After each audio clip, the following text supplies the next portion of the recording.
उपराज्यपाल और केंद्र सरकार से अधिकारों के लिए लड़ रहे दिल्ली के मुख्यमंत्री अरविंद केजरीवाल को 5 और राज्यों के मुख्यमंत्रियों का साथ मिला है।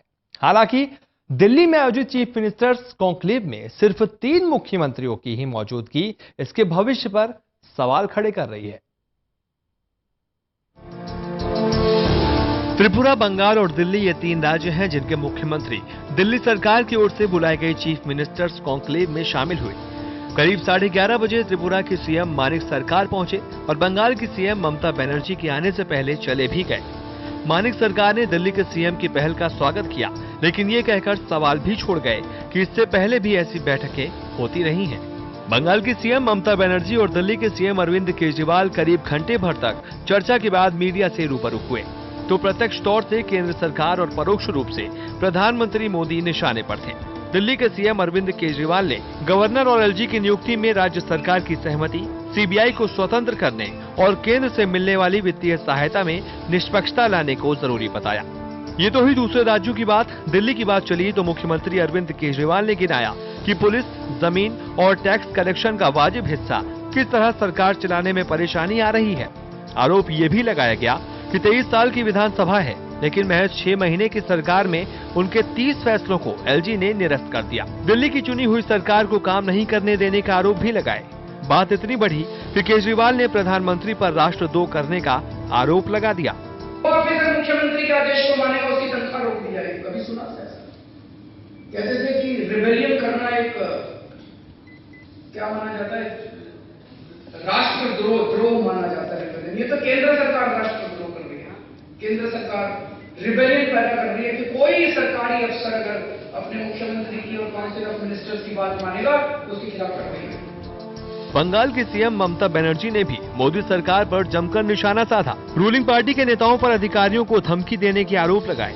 बनर्जी ने भी सीबीआई, ईडी और इनकम टैक्स जैसे विभागों के दुरुपयोग के आरोप केंद्र सरकार पर मढ़े। प्लानिंग कमीशन को भंग करने पर भी नाराजगी जताई और सफाई अभियान पर तंज भी कसा।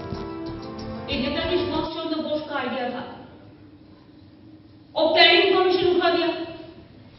तो हम लोगों ने लेटर लिखा था, मैंने भी लिखा था, जब प्लानिंग कमीशन उठा रहा है लेकिन स्टेट को आपको मदद देना है, स्टेट कैसे काम करेगा? अभी तक शुरू नहीं हुआ है, प्लान साइज क्या होगा, हम कैसे चलाएगा? इस दौरान दिल्ली के सीएम अरविंद केजरीवाल ने बिहार, पौंडीचेरी और मिजोरम के मुख्यमंत्रियों की चिट्ठी का मजमून भी पढ़कर सुनाया, जिसमें उन राज्यों में भी केंद्र सरकार पर सहयोग नहीं करने के आरोप लगाए गए हैं। खास बात ये रही कि बैठक में दिल्ली के अलावा 5 राज्यों के मुख्यमंत्रियों ने आने की सहमति दी थी, लेकिन 3 ने चिट्ठी भेजकर ही काम चला दिया। अगली बैठक ममता बनर्जी ने बंगाल में बुलाई है, तो क्या बंगाल से कोऑपरेटिव फेडरलिज्म की आवाज बुलंद होगी? ये बड़ा सवाल है। Vishwajeet Jha, Total News, Delhi.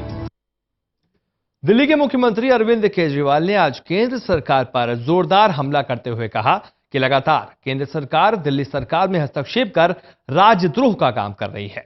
ऐसे में बीजेपी ने केजरीवाल पर पलटवार करते हुए उन्हें उन्हीं के कटघरे में खड़ा कर दिया। केजरीवाल के बयान के बाद बीजेपी प्रदेश अध्यक्ष सतीश उपाध्याय ने क्या कुछ कहा, आइए सुनते हैं। हमारे साथ हैं सतीश जी। केजरीवाल ने तमाम तरह के एलिगेशन सरकार पर लगाए हैं, केंद्र सरकार पर, कि काम नहीं करने दे रही है और जिस तरीके से बिहेव कर रहे हैं एलजी।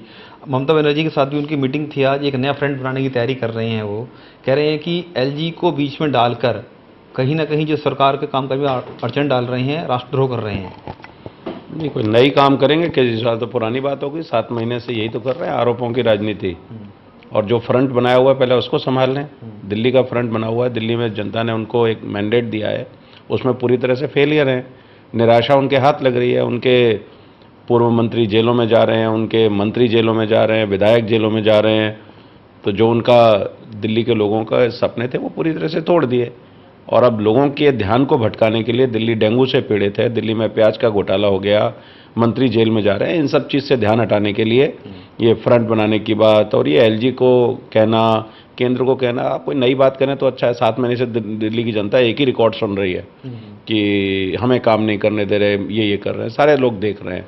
तो मुझे लगता है कि उनकी इस बात पर तो मैं तो रिएक्ट भी करना ठीक नहीं समझता। सर, आपको लगता नहीं कि बार बार वो इस तरह के आरोप लगाते हैं कि उपराज्यपाल हमें काम नहीं करने दे रहे हैं? अब तक कुल 30 ऐसी फाइलें हैं जिनमें उन्होंने इंटरफेयर करके हमारे काम करने से रोका है। साफ तौर पर वो कह रहे हैं कि मोदी सरकार उनको कहीं ना कहीं रोक रही काम करने से। लेकिन सर, आपको लगता है ना कि अगर आपको लगता है कि वाकई में ऐसा उपराज्यपाल कर रहे हैं, रोकने के काम, दिल्ली के हितों के जो काम है उनको रोक रहे हैं वो? देखिए, ये सब बेकार की बातें हैं। इसी व्यवस्था के तहत पहले कांग्रेस की सरकार चली है, भारतीय जनता पार्टी की सरकार चली है, और जिसको काम नहीं करना हो और जिसको काम करना नहीं आता हो तो वो इसी तरह की बातें करेगा। और दूसरा, जो बहुत बड़ी बड़ी बातें जिसने की हों, चरित्र की बातें की हों और उनके एमएलएओं के जो व्यवहार हों, तो मैंने कहा कि उसको छुपाने के लिए ये सारी एक्सरसाइज है। धन्यवाद उनसे बात करने के लिए। सतीश उपाध्याय साहब जो बता रहे हैं कि दिल्ली की जनता को ठगा है, काम कुछ करके दिखा नहीं रहे हैं, सिर्फ आरोपों की राजनीति कर रहे हैं। तो देखना होगा कि आने वाले दिनों में इस तरह की राजनीति कितना दम भरती है और क्या कुछ करके दिखाती है। क्या नाम है? जोगिंदर सिंह के साथ जिंदर चौहान, टोटल न्यूज़ दिल्ली। देश के संघीय ढांचे पर दिल्ली की सरकार ने कॉन्क्लेव को विपक्ष ने ठकोसला बताया है। कांग्रेस के मुताबिक इस तरह की बैठक केजरीवाल ने अपने खुद के प्रमोशन के लिए बुलाई। वहीं बीजेपी ने भी इस कवायद को जनता के पैसों की बर्बादी बताया है। कोऑपरेटिव फेडरलिज्म पर दिल्ली सरकार की बैठक विपक्ष को रास नहीं आ रही। यूं तो सभी खैर बीजेपी राज्यों के मुख्यमंत्री बैठक में शामिल नहीं हुए, फिर भी केजरीवाल सरकार इसे मोदी सरकार के खिलाफ एक शुरुआत के तौर पर प्रचारित कर रही है। कांग्रेस के मुताबिक इस तरह का कॉन्क्लेव केजरीवाल खुद को प्रोजेक्ट करने के लिए इस्तेमाल कर रहे हैं। केजरीवाल जी का ये जो है वो उनका पीछे प्रयास, इंटेंशन क्या है, ये सोचने वाली बात है कि वो क्या सचमुच चाह रहे हैं कि सेंटर का साथ स्टेट्स में जो प्रॉब्लम्स हैं उसको सचमुच सॉल्व किया जाए, या इस प्लेटफॉर्म के माध्यम से वो अपने आप को जाहिर करने की कोशिश कर रहे हैं। क्योंकि हम देखे आए हैं जिस तरह से अब से 8 महीने पहले आप सरकार फॉर्म किए हैं, जिस तरह से लगातार सेंटर के साथ लगातार वो झगड़ा करते आए हैं कि सारे काम, सारे गवर्नेंस रुके पड़े हुए हैं। इस तरह की सेंटर स्टेट में विरोध शायद और दूसरे कभी इंडिया की पोस्ट इंडिपेंडेंस इंडिया के इतिहास में ना हो या दूसरे कहीं स्टेट में ना हो। बीजेपी ने भी दिल्ली सरकार को इस मामले पर आड़े हाथों लिया। बीजेपी के मुताबिक इस तरह की कवायद से केजरीवाल सरकारी पैसों का दुरुपयोग कर रहे हैं। एक बड़ा सीधी सी बात है, एक व्यक्ति जिसको दिल्ली के लिए मैंडेट मिला, उसने दिल्ली के लिए काम करना बंद कर दिया। अब वो राष्ट्र का नेता बनना चाहता है। चुनाव से पहले भी वो यही चाहते थे। वो प्रधानमंत्री के खिलाफ चुनाव लड़के एक केंद्र बिंदु बनना चाहते थे। अब वो बिहार में जिस तरीके से नीतीश कुमार और लालू यादव जैसे करप्ट अलायंस के साथ जा रहे हैं, वो फिर से एक एंटी मोदी बिंदु बनने का प्रयास है। और ये फेडरलिज्म को लेकर के दिल्ली जैसे छोटी सी जगह उसका मुख्यमंत्री उसका इनिशिएटिव ले रहा है। उसमें आ कौन रहे हैं? Anti Modi CM's. तो आप समझ सकते हैं कि ये सिर्फ सरकारी पैसे से, जनता के पैसे से अपने को नेता बनाने का एक प्राकरण और एक प्रयास चल रहा है।